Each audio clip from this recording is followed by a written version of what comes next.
Good morning my dear students.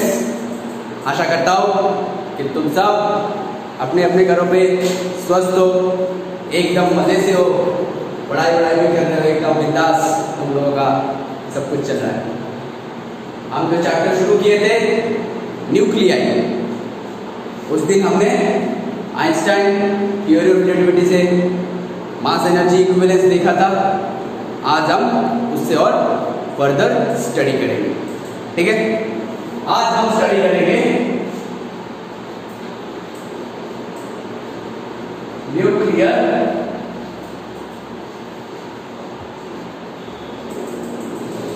Reaction, ठीक है। बता दो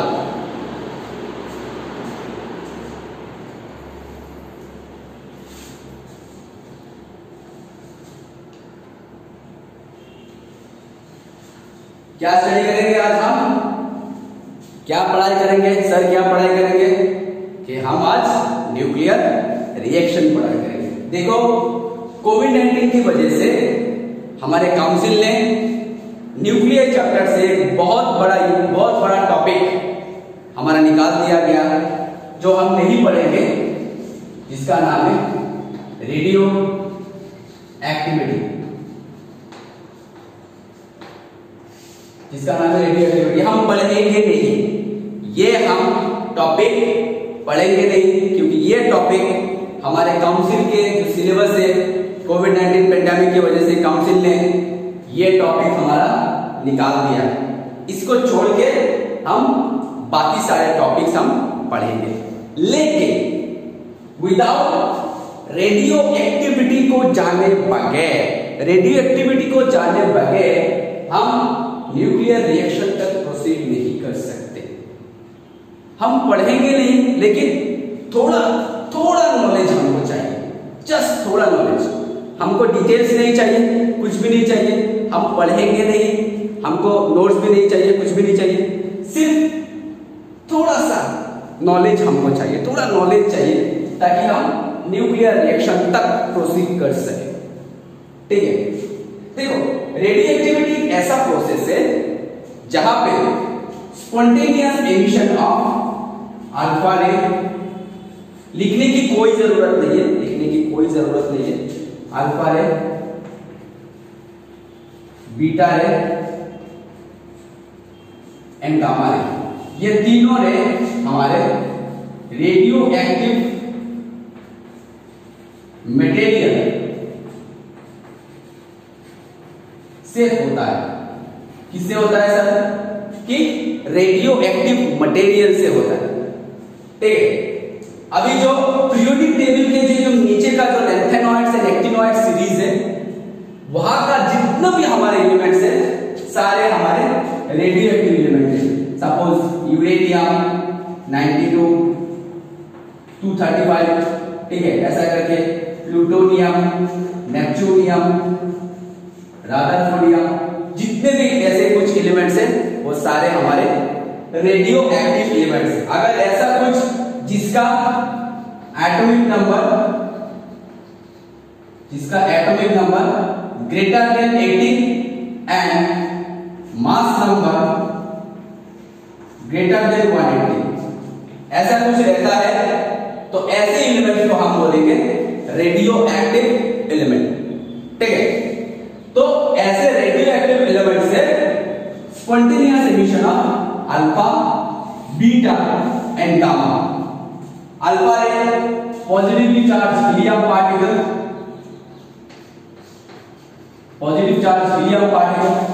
beta ray negative charge electron, E-0, negative charge electron, and gamma no charge, ठीक है। ये तीनों रे एमिशन होता रहता है एक रेडियो एक्टिव एलिमेंट से, ठीक है। तो यही है सिंपल कॉन्सेप्ट ऑफ रेडियोएक्टिविटी। लिखना नहीं है, ये हमको डिटेल्स में नहीं पढ़ना है, क्योंकि ये हमारा पूरा सिलेबस से निकाल दिया गया है। तो अब हम क्या पढ़ेंगे? हम पढ़ेंगे रेडियो एक्टिविटी का उसी कॉन्सेप्ट को साथ में लेकर हम पढ़ेंगे न्यूक्लियर रिएक्शन, ठीक है।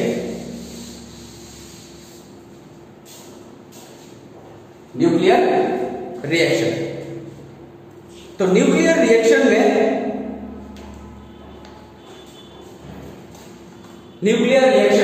कुछ फॉलोइंग लॉ को मान के चलता है।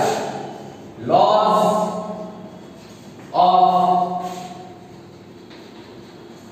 न्यूक्लियर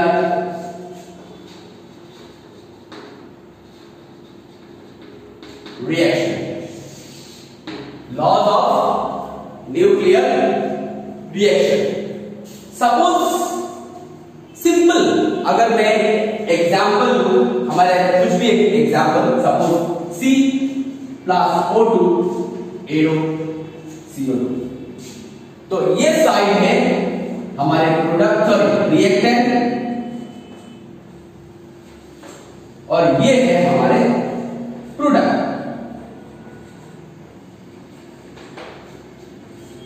रिएक्शन के लेफ्ट हैंड साइड को हम बोलते हैं रिएक्टेंट, और रिएक्शन के राइट हैंड साइड को, ये हमारा लेफ्ट हैंड साइड रिएक्शन के, और हमारे ये रिएक्शन के राइट हैंड साइड। एक एग्जांपल ले रहा हूं केमिस्ट्री का, एक सिंपल एक एग्जांपल ले रहा हूं C+O2 तो रिएक्शन के लेफ्ट हैंड साइड को हम बोलेंगे रिएक्टेंट, और रिएक्शन के राइट हैंड साइड को हम बोलेंगे प्रोडक्ट। ठीक है, तो अगर यहां पे अगर क्या बोला गया है कि रिएक्शन का जितना अमाउंट ऑफ मास है, सेम मास प्रोडक्ट में भी पाया जाएगा। ठीक है, ये तो हम जानते हैं, जितना मास हमारा रिएक्टेंट का है उतना ही मास हमारा प्रोडक्ट का ही निकलेगा, यानी मास इज कंजर्व्ड। रिएक्शन में, एक सिंपल केमिकल रिएक्शन में मास इज हमेशा कंजर्व रहता है। ठीक है, उसके बाद क्या रहता है, यहां पे जितनी एनर्जी रहेगा, जितने अमाउंट ऑफ एनर्जी रहेगा, सेम अमाउंट ऑफ एनर्जी यहां पे मिलेगा। ठीक है, यानी एनर्जी इज कंजर्व।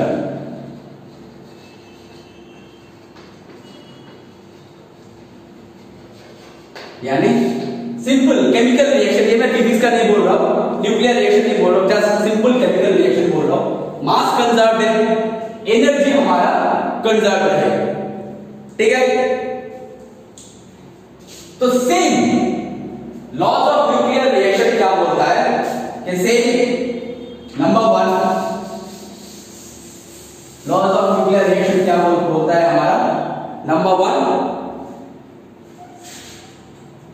कंजर्वेशन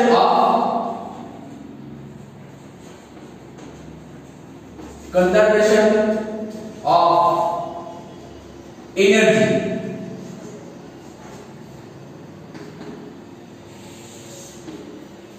ठीक है, कंजर्वेशन ऑफ एनर्जी, यानी एक न्यूक्लियर रिएक्शन के दौरान in an nuclear reaction total energy is conserve. ठीक है, यानी अगर एक न्यूक्लियर रिएक्शन हम देखें तो रिएक्टेंट का जितना अमाउंट ऑफ एनर्जी आएगा, सेम अमाउंट ऑफ एनर्जी हमारा प्रोडक्ट का भी रहेगा। ठीक है, एक न्यूक्लियर रिएक्शन के दौरान in an nuclear reaction the total energy हमेशा क्या रहेगा, कंजर्व रहेगा। यानी रिएक्टेंट में जितने अमाउंट ऑफ एनर्जी लगेगा, प्रोडक्ट में भी उतना ही एनर्जी हमारा, यानी टोटल एनर्जी हमारा क्या है, कंजर्व और constant.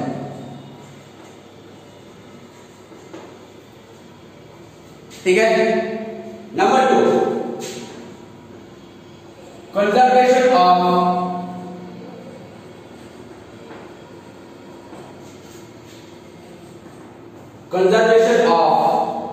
number of nucleons, conservation of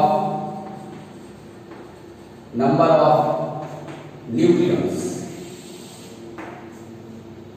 ठीक है, यानी the number of total number of nucleon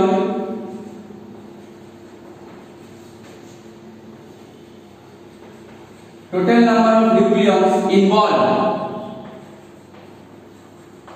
number of nucleons involved during a nuclear reaction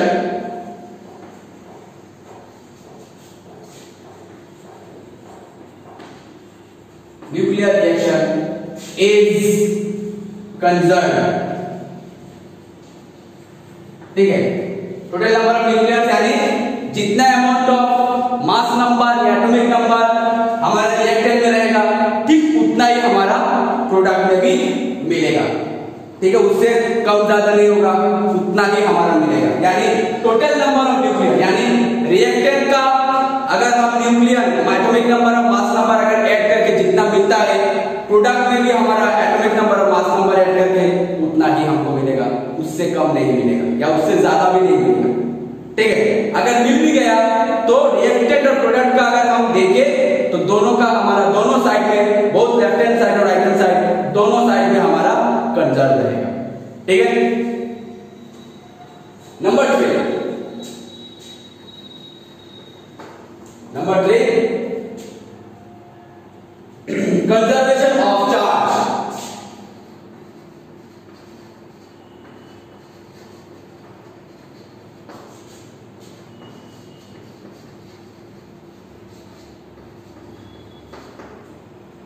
conservation of charge यानी the charge is conserved during an nuclear reaction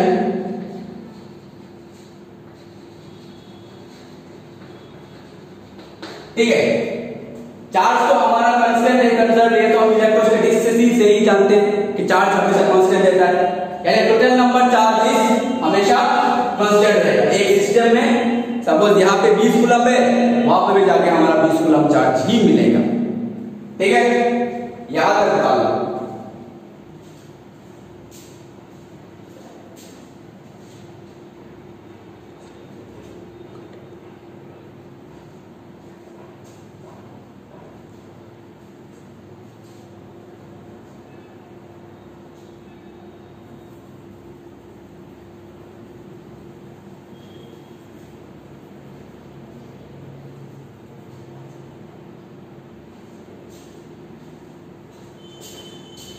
And the fourth, the last law is, and the fourth and the last law is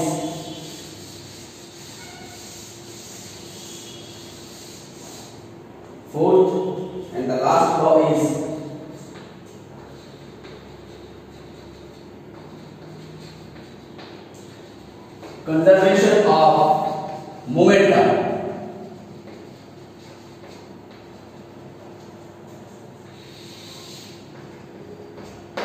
conservation of momentum. ठीक है, ये तो हम first year के concept से जानते हैं कि मोमेंटम अगर आइसोलेटेड सिस्टम रहा यानी फोर्स का वैल्यू हमारा 0 है। अगर हम सिंपल फर्स्ट ईयर का मैकेनिक्स अगर पढ़े dp/dt = pf, dp/dt = f, ये हमारा न्यूटन सेकंड लॉ है। अगर आइसोलेटेड सिस्टम रहा तो f का वैल्यू हमारा 0 है, तो मोमेंटम, लीनियर मोमेंटम हमारा कांस्टेंट है, कंजर्व है। ये हम फर्स्ट ईयर के कांसेप्ट से जानते हैं, लीनियर मैकेनिक्स से। ठीक है, वो लॉज ऑफ मोशन से हम जानते हैं। ये न्यूटन सेकंड लॉ है, rate of change of momentum directly proportional to the impress force. अगर आइसोलेटेड सिस्टम रहा यानी टोटल फोर्स = 0, यानी जितना फोर्स आ रहा है उतना फोर्स अप्लाई हो रहा है। ठीक है, यानी टोटल फोर्स = 0। अगर टोटल फोर्स हमारा 0 रहा तो मोमेंटम P = कांस्टेंट, हम जानते हैं। ठीक वैसे एक न्यूक्लियर रिएक्शन के दौरान, during a nuclear reaction, during an nuclear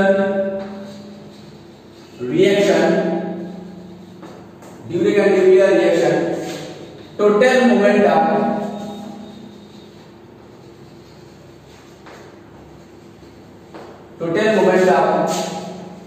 remains constant. ठीक है, एक केमिकल रिएक्शन के न्यूक्लियर रिएक्शन के दौरान टोटल मोमेंटम यानी जिस वेलोसिटी से कोई भी पार्टिकल आके स्ट्राइक कर रहा है, जो जितना मोमेंटम होगा रिएक्टेंट में, जितना मोमेंटम होगा प्रोडक्ट में भी सेम मोमेंटम होगा। यहाँ पे रिएक्शन के रेट में डिपेंड कर रहा है कि कितने स्पीड से हो रहा है। जितने स्पीड से रिएक्टेंट से कन्वर्ट होकर प्रोडक्ट में जाएगा, उतनी स्पीड से प्रोडक्ट में भी चेंजेस होता रहेगा। समझ में आया? उतारो।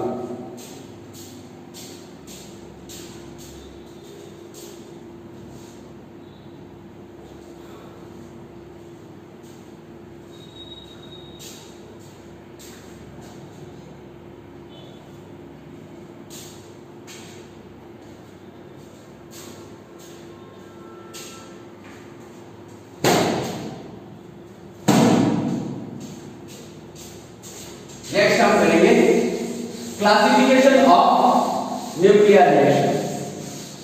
हेडिंग डालो, classification of nuclear reaction.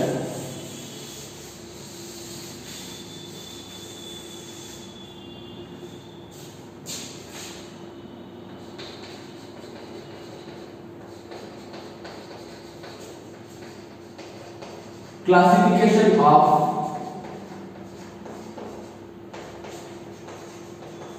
nuclear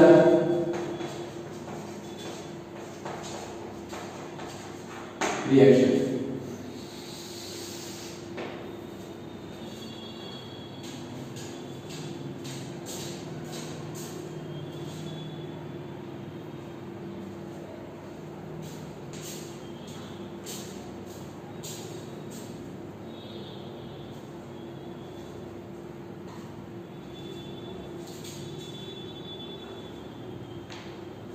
ठीक है, चार भागों में तोड़ा गया है क्लासिफिकेशन, चार भागों में तोड़ा गया है।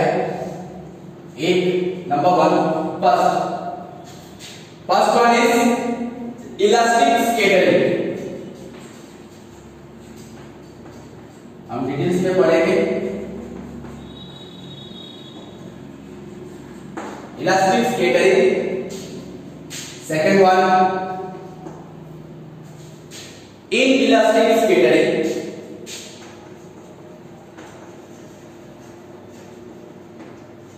inelastic scattering। Third one sample capture।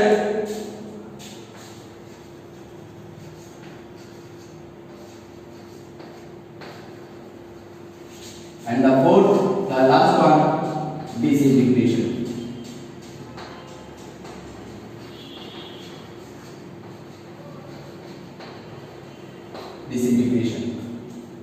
क्या क्या है? Elastic scattering number one, number two inelastic scattering, number three sample capture and number four disintegration. ठीक है, ये है चार क्लासिफिकेशन। क्या क्या है? Elastic scattering, inelastic scattering, sample capture and disintegration। ठीक है, उतार लो।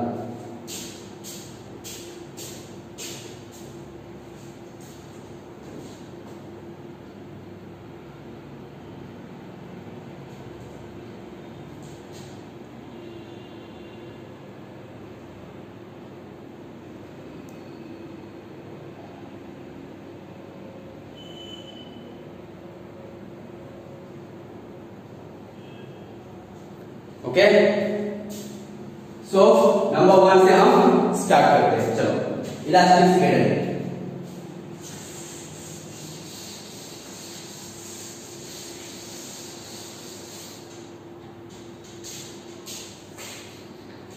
नंबर वन इलास्टिक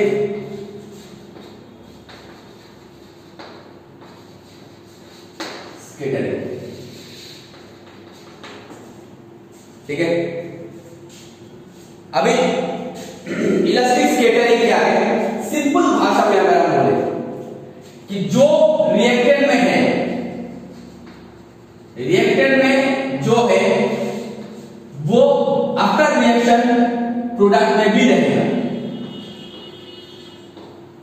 यानी रिएक्टेंट और प्रोडक्ट सेम ही है हमारा, उसमें कोई चेंजेस नहीं है। सिंपल भाषा में अगर बोले, ठीक है, सिंपल भाषा में अगर बोले तो रिएक्टेंट और प्रोडक्ट में हमारा कोई चेंजेस नहीं है, इसको हम बोलेंगे इलास्टिक स्कैटरिंग। सिर्फ चेंजेस आता है, सिर्फ किसमें चेंजेस आता है, सिर्फ चेंजेस आता है वेलोसिटी में।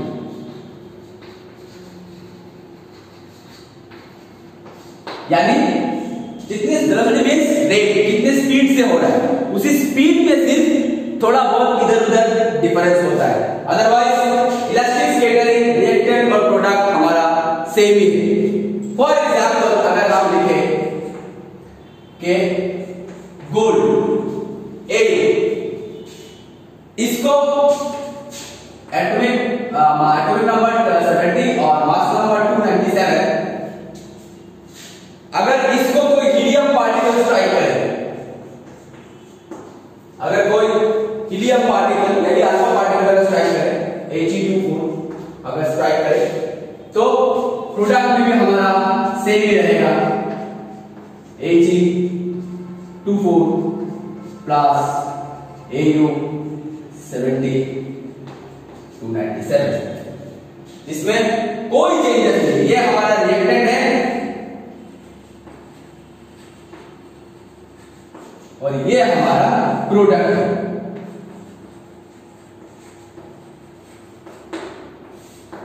ठीक है, तो ये है इलास्टिक स्कैटरिंग। सिंपल अगर हम फर्स्ट ईयर के कॉन्सेप्ट अगर पकड़े तो इलास्टिक कोलिजन क्या था कि जिस लाइन से दो पार्टिकल स्ट्राइक कर रहे हैं, आफ्टर कोलिजन उसी सेम स्ट्रेट लाइन से मूव करते रहे, उसको बोलते हैं इलास्टिक कोलिजन। तो इलास्टिक स्कैटरिंग भी वही है, स्कैटरिंग मतलब इधर उधर चला जा रहा है। तो इलास्टिक स्कैटरिंग मींस दो रिएक्टेंट के बीच में रिएक्शन हो रहा है, रिएक्टेंट और प्रोडक्ट भी हमारा सेम है, सिर्फ स्कैटरिंग होने के बाद किसमें चेंजेस आता है, वेलोसिटी में। उसी को ही हम बोलते हैं इलास्टिक स्कैटरिंग। समझ में आया? उतार दो।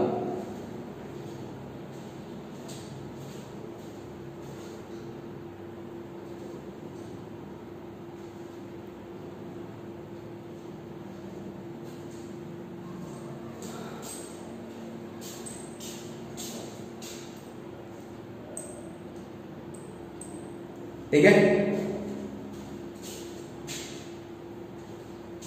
Next number 2, inelastic scattering.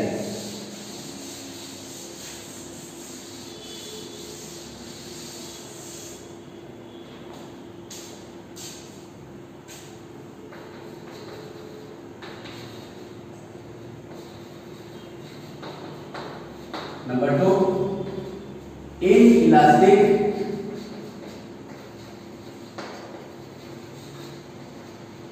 Scattering. Inelastic scattering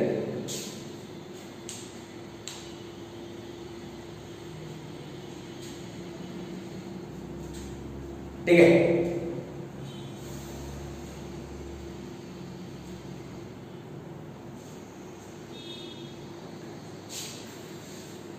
अच्छा, तो इनइलास्टिक स्कैटरिंग में क्या होता है, प्रोडक्ट और रिएक्टेंट में कुछ चेंजेस आता है।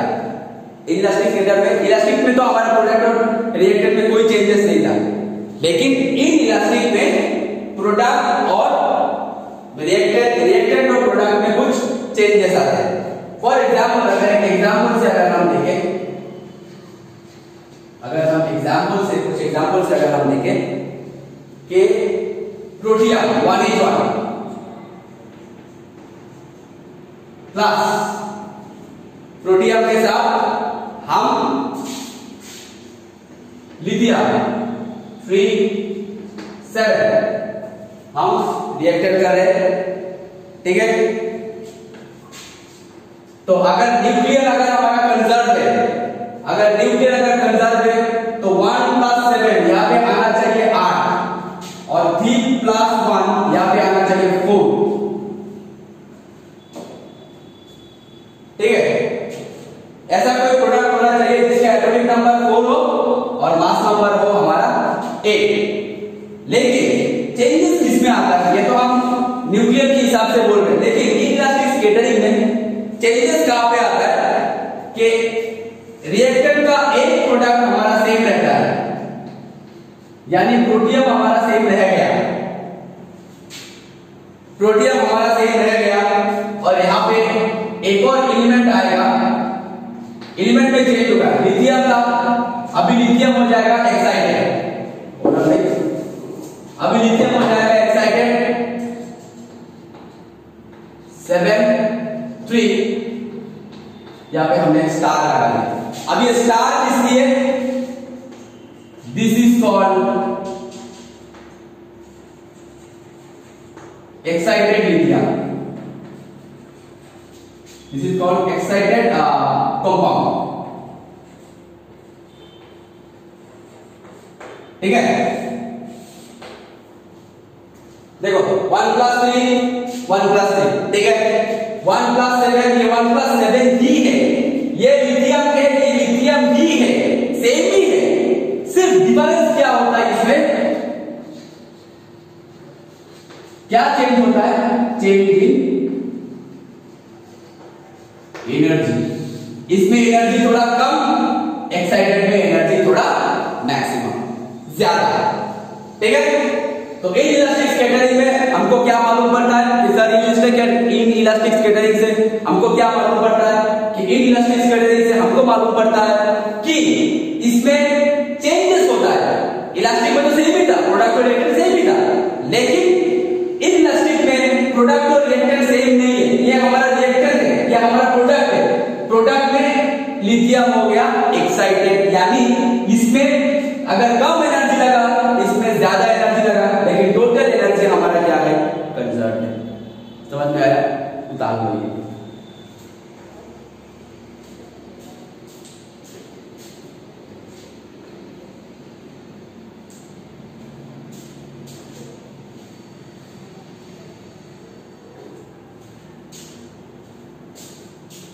Okay, number 3 sample capture.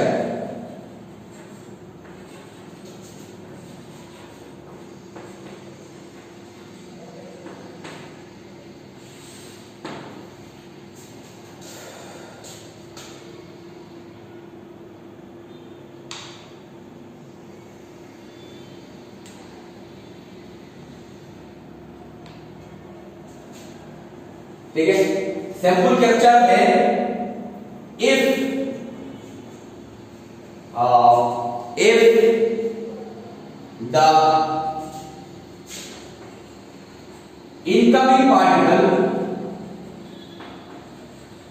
if the incoming particle is captured by, पकड़ लिया, captured by other nuclear and further decays to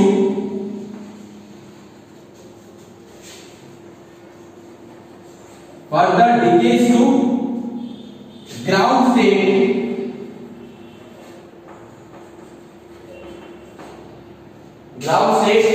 emitting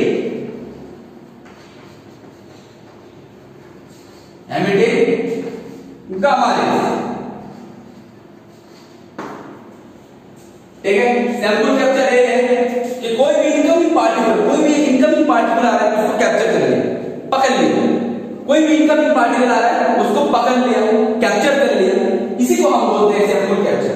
और इसके बाद क्या होगा, इसके बाद इसका डीके होता रहेगा, क्षय होता रहेगा, धीरे धीरे क्षय होता रहेगा, जिसकी वजह से ये ग्राउंड स्टेट पे आ जाएगा, एकदम ग्राउंड लेवल पे आ जाएगा। कैसे एमिट करके ग्राउंड पे आएगा, गामा रे एमिट करके ग्राउंड स्टेट पे। इसीलिए मैंने कहा था कि रेडियो एक्टिविटी पोर्शन हमको चाहिए था। तो सैंपल कैप्चर का अगर हम एग्जांपल लेके, तो सपोज प्रोटियम 1:1, उससे कार्बन रिएक्शन किया, कार्बन 612, ठीक है। तो कार्बन 612, तो ऐसा एक कंपाउंड आना चाहिए, ऐसा एक कंपाउंड आना चाहिए जिसका एटॉमिक नंबर हो 7, 6 + 1 7 हो, और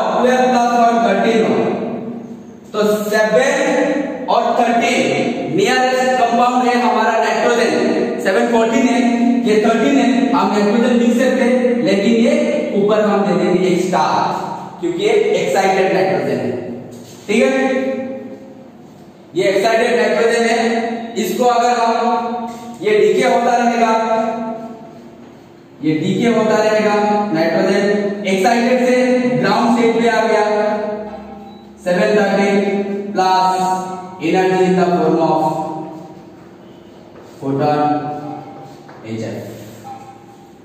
ठीक है, क्या हो गया, इनकमिंग पार्टिकल को कैप्चर करके एक्साइटेड पार्टिकल हो गया। अभी एक्साइटेड पार्टिकल से डीके होता रहेगा, क्षय होता रहेगा, गामा रे एमिट करेगा, जिसकी वजह से ये ग्राउंड लेवल पे आ जाएगा, ग्राउंड स्टेट पे आ जाएगा। कैसे, फोटोन एनर्जी एमिट करके। ठीक है, उतार लो ये।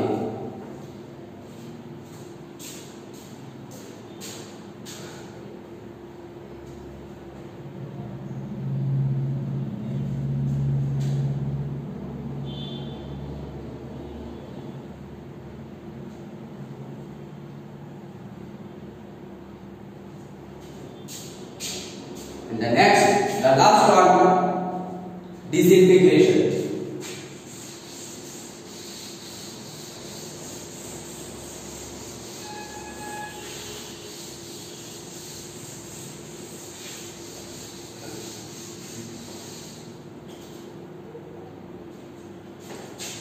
Number 4, disintegration.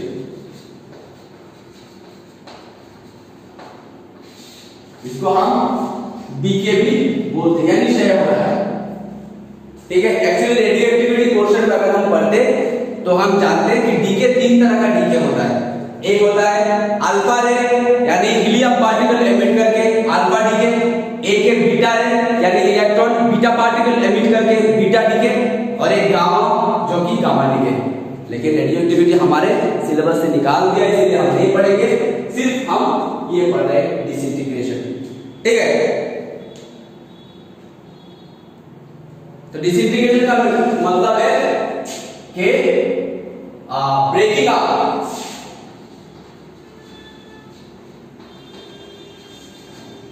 breaking up an intermediate nucleus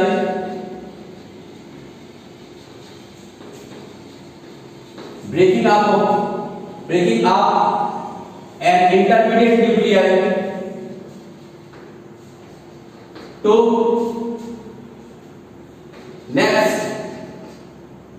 nearest nuclei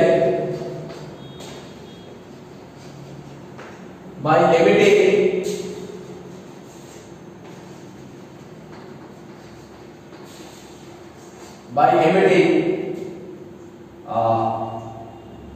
rays। ठीक है, by emitting rays।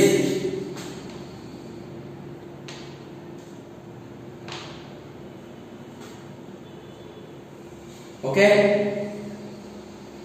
For example अगर हम देखें, एक एग्जाम्पल अगर हम देखें डिसइंटीग्रेशन का, सपोज बोरॉन 510 प्लस हीलियम 24। ठीक है, तो ऐसा एक कंपाउंड आना चाहिए, ऐसा एक कंपाउंड आना चाहिए जिसका एटॉमिक नंबर हो 7, 5 प्लस 2 7 और 10 प्लस 4 14। तो 14 और 7 हो गया हमारा नाइट्रोजन।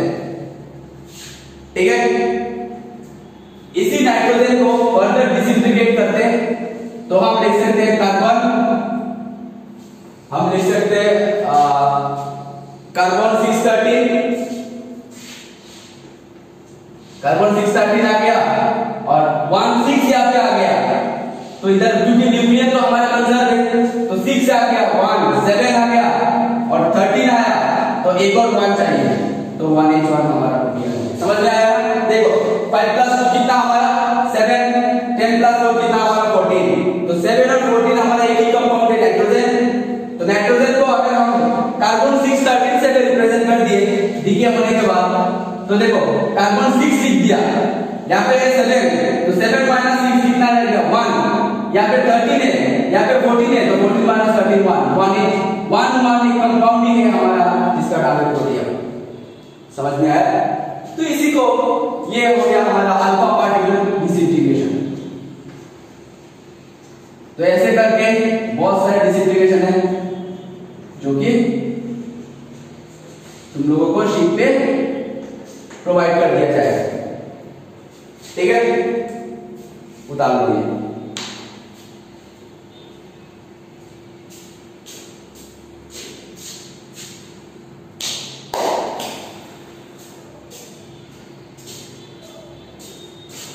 तो स्टूडेंट्स, आज का लेक्चर यहां तक ही समाप्त करते हैं। नेक्स्ट लेक्चर पे हम टाइप्स ऑफ न्यूक्लियर रिएक्शन करेंगे, उसके बाद हमारा न्यूक्लियर चैप्टर भी खत्म हो जाएगा। तब तक के लिए stay safe, stay at home. Thank you so much.